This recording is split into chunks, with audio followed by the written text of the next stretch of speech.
There are a couple trade options that have surfaced recently that the Steelers may be looking into. We'll discuss that and also a Tomlin family Infinity Gauntlet update. All that and more, Big Deke News. You know we gotta talk Budda Baker because it's what we do.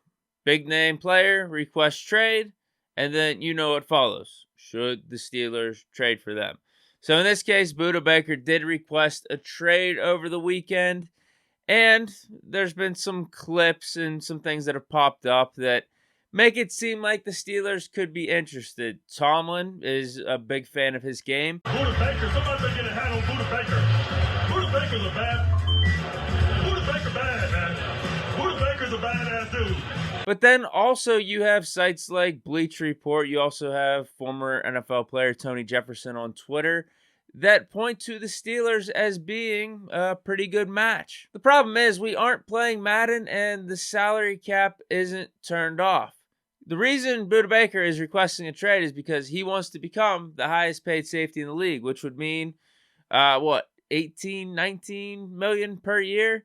And if you guys aren't aware, we already have the highest paid safety in the league in Minka Fitzpatrick. So I don't know if that's the best team building strategy. Have the two highest paid safeties in the league on your team where you still got to fill out the rest of your roster. Plus, we're already paying TJ Watt top dollar.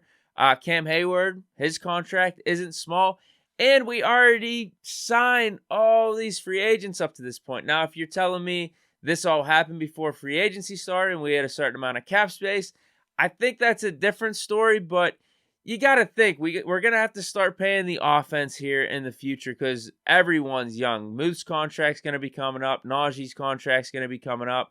Pickett's will be here before we know it. So I don't think this is the wisest move. So let's just stop doing this to ourselves. We're not getting Budda Baker. And don't forget the draft compensation it would take to get him. I was going to say probably take like the 32nd overall pick, but Jalen Ramsey went for like a third rounder. So I don't even know what proper trade compensation is anymore. But no, the Steelers, if I had to bet money on, if I had to bet everything in my bank, Budda Baker won't be here in Pittsburgh. The next trade idea actually just popped up today. And the concept has been around for a few weeks. And that is the Steelers trading up in the draft from pick 17 into the top 10, specifically pick 9 with the Chicago Bears.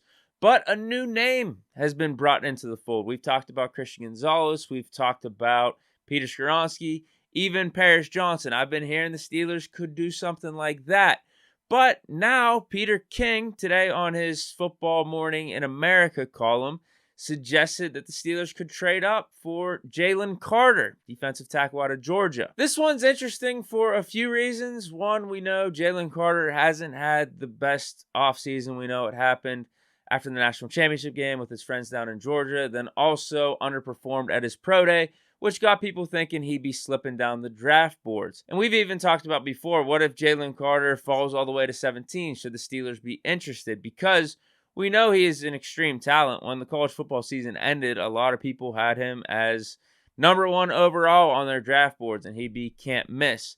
Now that we're further removed from that, and just, you know how the quarterback stock thing happens.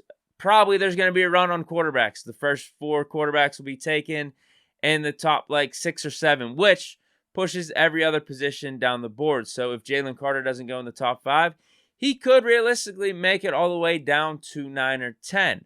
And Omar Khan hasn't been shy about talking about potentially trading up. So could Jalen Carter be in the mix? Or at least would it be smart for Jalen Carter to be in the mix with the Steelers? Because throughout this offseason, we have brought in defensive linemen. I don't think that's one of our pressing needs. In fact, I'd say it's outside of our top 5 as we sit here right now. I think you could argue corner, left tackle, slot receiver, third edge rusher now because we didn't bring in Dupree, and also franchise/athletic linebacker. I'd have those 5 positions all over defensive tackle. But at the same time, it is Jalen Carter, and you could be set at that position for the next decade. He could be Cam Hayward's predecessor. So, you know what? Again, this is just a cop-out answer. If the Steelers do make this trade, sure, I trust the organization. I'm going to trust Omar Khan and Andy Weidel until they prove otherwise. It'd probably be the same compensation we just talked about last week when we discussed, if the Steelers trade up for Christian Gonzalez or Skoronski, what would it take? It'd probably be the 32nd overall pick. No, I'm sorry, not the 32nd overall pick. I was just talking about that with Budda Baker. 49th overall pick, our second round pick. That and then a future draft pick for next year, maybe third rounder, fourth rounder, or up. So if we were able to pull something like that off, I'd say our draft could look something like this still. You get Jalen Carter at 1. At 2, maybe you go corner, like you go Brian Branch maybe. Can you go like an Emmanuel Forbes? Or you go like a Drew Sanders or Trenton Simpson at 32. You get your linebacker. And then in the third round, I don't know if like a Julius Brents would be available. You could do Garrett Williams at like cornerback, or you could do Nick Herbig. If you don't go linebacker in round 2, maybe DeMarvion Overshown, 4th round receiver. So there's ways to still do well in the draft. Obviously, you're not going to have the same amount of picks. You're not going to be able to address every position or most of the positions that we need like we can right now with all of our options. But if the Steelers were to do this, I'm just going to trust them on it. But let me know what you guys think about potentially trading up for Jalen Carter. And then the last thing for today's show, we have an Infinity Gauntlet update. I was made aware by one of you guys on Twitter that Mike Tomlin might actually have a third family stone, and it's not the Watts, because that's what I was talking about in one of last week's video. Right now, Tomlin only has 2. It's Patrick Peterson, Brian McFadden, and also the Haywards. Derek Watt, still in free agency. Also, Tomlin missed out on the Edmund Stone. Apparently, new defensive tackle Braden is related to a former Steeler and a former Super Bowl champion with the Steelers, Chris Kemoeatu. Based off my research, we don't know exactly how closely related they are, though. All that's said in this article is the Kemoeatus are family of ours, blood related. So I'm already counting the Brian McFadden, Patrick Peterson connection, because you have Patrick Peterson, a current player, combined with a legacy player in Brian McFadden. And it's pretty much the same case here. You have Braden Fehoko, current player, and then you have legacy player in Chris Kemoeatu.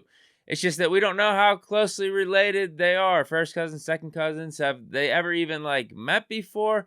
Whereas with Brian McFadden and also Patrick Peterson, we know they are cousins. Although that's not really clearly stated either. First cousins, second cousins, anything like that.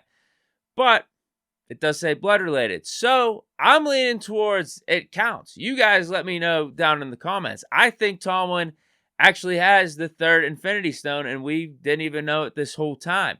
And this is a big deal. And why is this a big deal? Because this could be the difference of him completing the Infinity Gauntlet this offseason. Yes, there is still a path for it to happen versus him being one short. Because if we draft Joey Porter Jr., that's another one. We draft Nick Herbig, that's another one. And then you also bring back a Derek Watt. That's 3 more stones.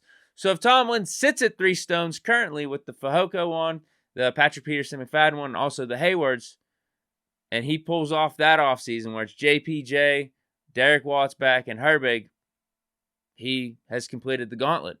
He is all-powerful.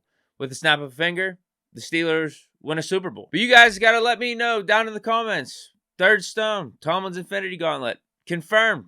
Fehoko, Kemoeatu.